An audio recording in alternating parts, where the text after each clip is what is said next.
They're not going to be fighting each other. They've had it. They've had a big fight, like two kids in a schoolyard. You know, they fight like hell. You can't stop them. Let them fight for about 2-3 minutes, then it's easier to stop them. And then Daddy has to sometimes use strong language to You have to use stop strong language. Every once in a while, you have to use a certain word. Not entirely. Yeah, well, they said it was actually, the report said it could have been very, they don't know. I mean, they did a report. I could have Pete talk to it because his department did the report.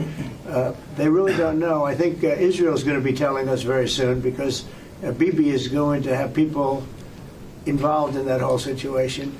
We hear it was obliteration. It was a virtual obliteration.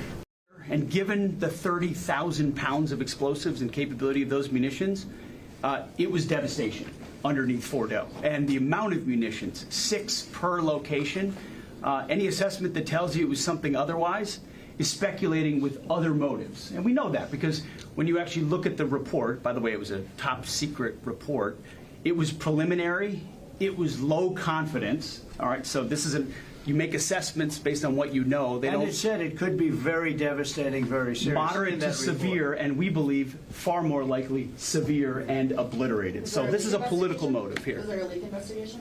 Of course. We're doing a leak investigation with the FBI right now because this information is for internal purposes, battle damage assessments. But had we not succeeded with that hit ended the war.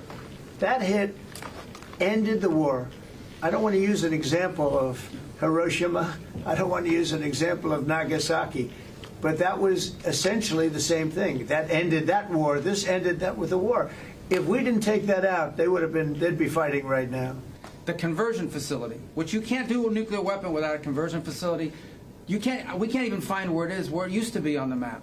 You can't even find where it used to be because the whole thing is just blackened out. It's gone. It's wiped out. It's wiped out. Then we dropped 12 of the strongest bombs on the planet right down the hole in 2 places. Everything underneath that mountain is in bad shape.